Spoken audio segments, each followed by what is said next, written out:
like we're trying out a new look today. Does anyone else do this? Like, I have had my hair like this for about 4 days, and I did it because it was greasy and I couldn't be bothered. And usually when my hair's greasy and I can't be bothered, I put a cap on.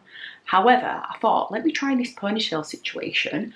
I mean, if you watch my videos, I don't think I've had my hair up on one single video. It's a very rare occasion for me. But I'm quite into it, and now I'm obsessed. Does literally anybody else do this? Try one thing and then they do the same thing for like a week and then never do it again? Because I do. I think it's like girl code. But yeah, hello and welcome back. Happy New Year, everyone. I don't know why I'm in your face. It's like this, but let's get a bit closer. Happy New Year. I hope everyone is good. I hope everyone's great. I hope everyone has had a great week and had a very fun and nice weekend. What we are going to be talking, I don't know why I'm in your face like this, but I'm comfortable, so we're going to go with it. What I'm going to talk about today is feeling lost and how to get out of that rut of feeling lost. And I'm doing this video because I feel like January is a time where it's all about goals, it's all about new year, new you, it's all about what are you going to set yourself for next year, and I think that's a great mindset to have. But this year, I'm actually on my way, well, after this, I'm on my way to meet one of my best friends, Katie, and we're doing a goal setting workshop. However, I'm going to do that and then I'm going to have a few days off and I'm going away next week to Ireland on my own, and I've booked a spa hotel and I'm going to figure out my goals then, and it's mid-Jan, and also it doesn't matter when you set your goals. Sorry, I massively digressed, but this time of year can lead to one, pressure, and two, pressure, we'll just go with it, and three, feeling lost. And I think that's because there is so much talk about what are you going to be next year, what are you going to do, what are you going to achieve. And what if we don't know the answers to those questions? And so I'm going to try and help you figure out what the answers are to those questions, because I think we see feeling lost as a negative thing, and I don't think it is. I think we feel lost for two different reasons. I think we feel lost, one, because we're just a bit burnt out and we've been running on speed, or we've been prioritising work, or prioritising a relationship, or prioritising something that you've kind of just forgotten about yourself a little bit. And two, I think feeling lost is a good thing because it allows you to just sit back and think, and then really realign your priorities and your goals and who you want to be, and get yourself in check, and then you can go again. So I don't think feeling lost is a negative thing. I think feeling lost is a positive thing. It's just about how you think about it. So I'm going to get into 5 steps that should really help you to overcome feeling lost, or kind of ride the lost wave, if that makes sense. So number 1 is to do nothing. Now this may sound counterproductive. However, if you are feeling lost and you're overthinking and your mind is full and you're like wandering around thinking, what the fuck is going on? I don't know what day it is. I don't know what I'm doing.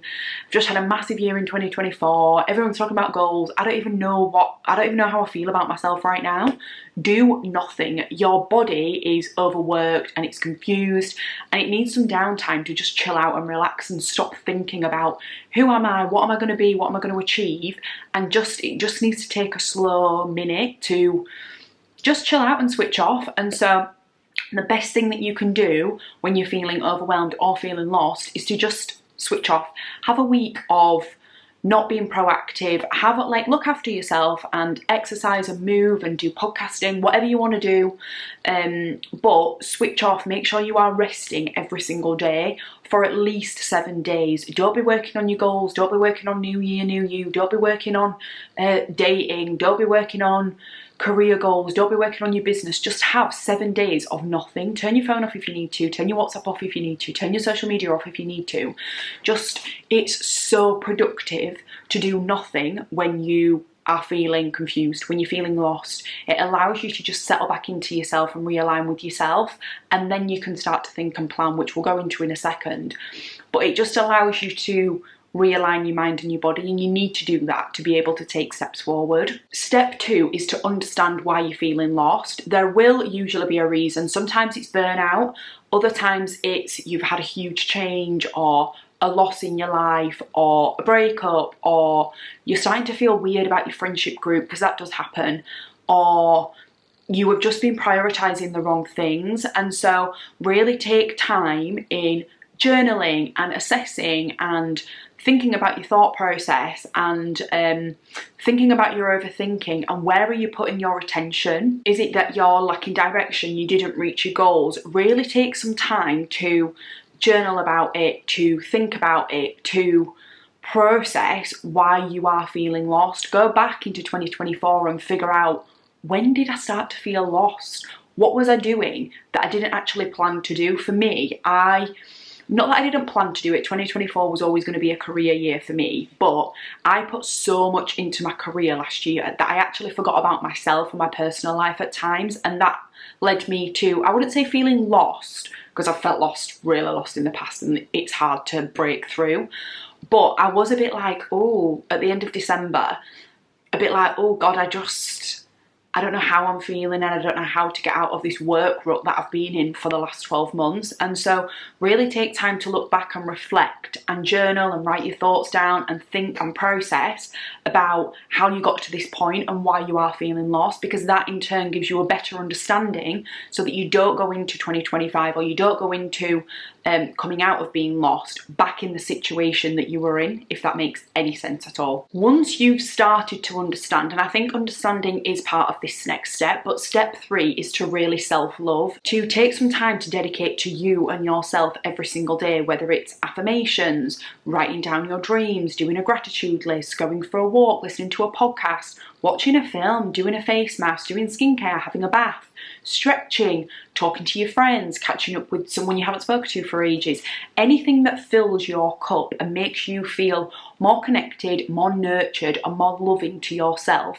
You need to start practicing that every single day, because that, we talked about connection in step 1, that will really get back some of the love that you lost for yourself when you were feeling a bit out of sorts, when you were feeling lost, when you were feeling maybe a bit more vulnerable.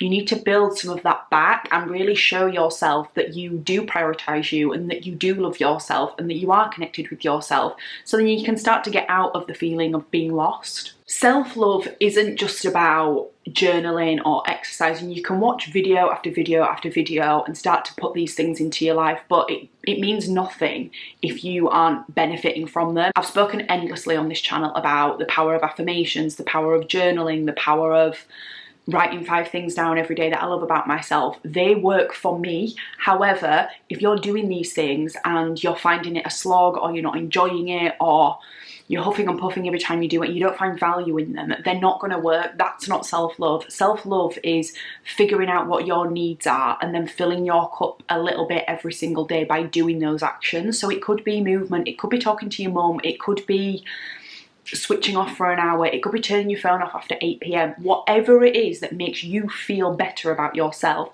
that makes you feel like you love yourself and you're taking care of yourself that little bit more than you were before, that's what self-love is. Self-love is prioritizing your own needs. It's not watching videos and learning how to self-love or checking off a list. It's figuring out what fills your cup and prioritizing those things and doing them every single day. The next step is starting to take action. So we felt lost, we've started to understand, we've started to fill up our cup a little bit by self-love. The next step is to write down some goals, write down some objectives of what you want your life to be like. And I don't know if I'm in love with this dream life situation, because a lot of what we see on social isn't real, and people have dream lives, but people don't have perfect lives, and I think the two get crossed very easily. And so how I tend to plan my life out is I break it down into 6 different areas, and then I write the big goals, and then I break them down into smaller goals, and then how I can achieve them every single day and start to chip away at them. I'm very much a brick by brick girl, and I very much believe that consistency builds up to achieving goals. And so I'm not going to go into goal setting, because I will do a separate video on goal setting a little bit further down the line. However, I do think you need to break your life down into sections, because feeling lost can sometimes come from being overwhelmed, and the reason that we get overwhelmed is because we want all of these things. We want to start a new business, we want to have babies, we want to buy a house, we want to relocate, we want a new job, we want to do this, we want to do that, we want to explore more, we want to travel more, and it gets a lot, and you can't achieve everything by that because you're setting yourself up for failure by breaking your life down into different sections. And these sections might not work for you, but I'll tell you the sections that I do for mine in a second. Breaking your life down into sections makes it more tangible and more achievable to start chipping away at each of those sections and not compartmentalising your life, because it's not as linear as that, but starting to look at your life in different areas, and then you can figure out where the richness comes from and where the love comes from and where the happiness comes from and where the fulfillment comes from. And you can start to put your energy and your attention way more into those areas and remove it from the areas that are not filling you anymore and that are leading to you feeling lost. So the 6 areas that I break my life down into are work and career, finances, personal development, so mindset, self-love, self-care, exercise, all of that kind of stuff, home, hobbies, and relationships. So I go through those things, I do it once a year, so that's what I'm going to do today, and then I'm going to break them down into quarterly goals. So say for example my goal for 2025 is to make 100 grand from a side hustle or from a new business or from my career. I would break that down into quarterly goals. So what do I need to do in the next 12 months to be able to achieve that? And then what do I need to do each week in order to get there in that 12 months? And by doing that, you're breaking everything down into accessible chunks. Wanting to make 100 grand in the next financial year is, for some, it seems so unachievable that you don't even bother, because you can't get on the treadmill to run a marathon when you can't even run 5k. And so by breaking them down, it makes them way more achievable. And then by the end of the year, you'll look back and you'll notice just how far you've come when you've hit that goal. And because you've broken it down, it was accessible. Whereas a lot of us make the mistake of setting this huge goal, making this huge financial deal with ourselves, and having no plan of how the hell we're ever going to get there. And a lot of the time we're persuaded and we are influenced by what we see online and what we see on social media, that the why behind the goal isn't actually connected to us. So when you're writing your goals and when you're doing this step of breaking your life down into 6 sections, do it, every single thing within that list, within that ambition, has to have a why, and it has to be connected back to you, so that when you're achieving it, there's purpose behind the decisions that you're making. You have a reason for taking action against the goal, and so you're way more likely to succeed when you break it down, accessible, when you put a why behind it, purpose, and then you can get active and baby steps, brick by brick by brick. You will look back at the end of 2025 and you will have come way further than you have in any other year, because you've made your goals realistic and you've put the why behind you wanting to achieve them. I will do a separate video on goals, but I think there's so much to be said for breaking things down. And actually, I think it's great to dream big. Like, I dream big and I'm very delusional in what I want to achieve, and a lot of the time I do achieve it, and in some cases it takes me a little bit longer than what I hoped it would. However, when I've broken my goals down into quarterly, weekly, daily sections, I am way more likely to achieve them, and I have. The past 2 years I've absolutely smashed my goals due to this method. So if you are struggling with goals, if you are struggling with direction, I highly recommend doing this exercise. It's not about overwhelming yourself, it's about even setting one goal per area of your life will give you some direction to move forward and give you something to work towards. And I promise you, when you break it down like this and you take baby steps towards your goals, you are way more likely to achieve them than you ever have done before. So I definitely said at the beginning of this video that there are 5 steps, and there are 4, which is great for me and you. So the steps are done and we've gone through them. I think the one thing to remember when you are feeling lost is to give yourself some grace. No one ever speaks about this. I have watched hundreds of thousands and listened to hundreds of thousands of self-love, self-development, goal setting, growth, videos, podcasts, you name it, I've watched it. I think the thing that's missing for me is no one ever says, give yourself some grace, give yourself a break, give yourself some love. Like, we all think that we have to be on this wheel that turns and turns and turns, and it leads to burnout. And a lot of this is the reason that we feel lost, because we put so much pressure on ourselves to be this perfect human being, and the reality is we're not that, and the reality is we're never gonna be that. You can have an amazing life, you can have everything that you want, but unless you get to terms with the inconsistency, and let's face it, we're women, we have moods, like we're emotional, and so if you're aiming for perfection, you're gonna keep burning yourself out. You're gonna end up feeling in this rut of being lost. Being lost is not a bad thing. Being lost is an amazing thing, and embrace it. And the more you embrace it and ride the wave, the stronger you will come out of it.